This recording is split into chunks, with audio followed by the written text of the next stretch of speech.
Просторный, живописный, интересный, но пустой. Сегодня Финно-Угорский этнопарк все чаще скучает без посетителей. И это несмотря на то, что на территории есть и необычные арт-объекты, и удобная гостиница, а гостям ежедневно готовы предложить более 20 познавательно-развлекательных, спортивных и обучающих программ. В прошлом году контрольно-счетная палата подсчитала, количество туристов по сравнению с 2013-2015 годами уменьшилось почти в 5 раз и предложила свой вариант выхода из кризиса. Это внедрение новых востребованных услуг, включая сдачу в аренду земельных участков, пересмотр стоимости действующих услуг, улучшение транспортной доступности этнопарка. Также учреждению было рекомендовано при содействии профильного министерства организовать бесплатные культурные мероприятия для детей школьного возраста, проживающих в муниципалитетах Республики Коми.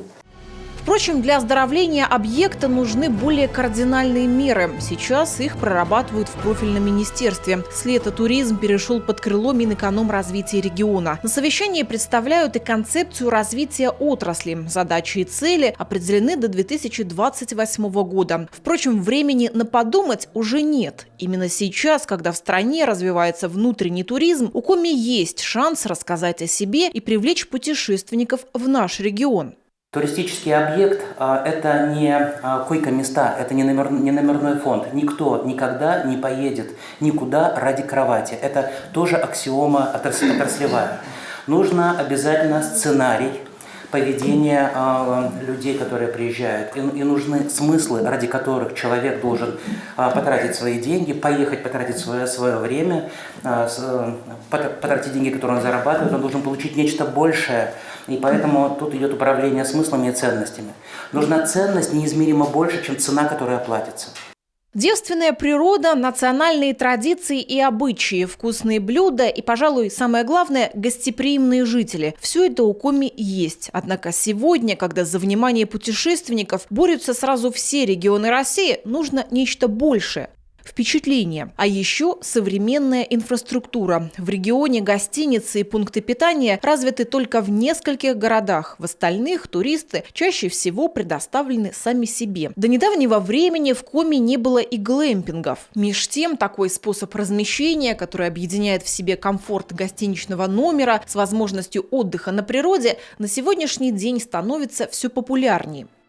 Наконец, с 2023 года в республике создано несколько таких комплексов. К примеру, успешно функционирует глэмпинг-лес в Цветоевдинском районе, маяк в Каркеровском районе и башня в Выжимском районе.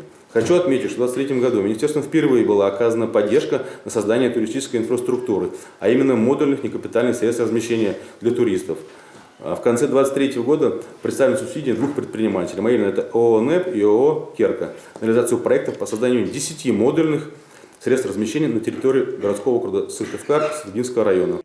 По данным Росстата, за 2022 год турпоток в республику составил 435 тысяч человек. Но сюда входят не только туристы, но и спортсмены, вахтовики и другие люди, приезжающие в Коми. Поэтому точно сказать, сколько туристов ежегодно посещают республику, нельзя. Но понимание того, что количество путешественников нужно увеличивать, есть. Для этого в том числе необходимо создать условия для предпринимателей. Взаимодействие государства и бизнеса также стало важной темой совещания по туризму.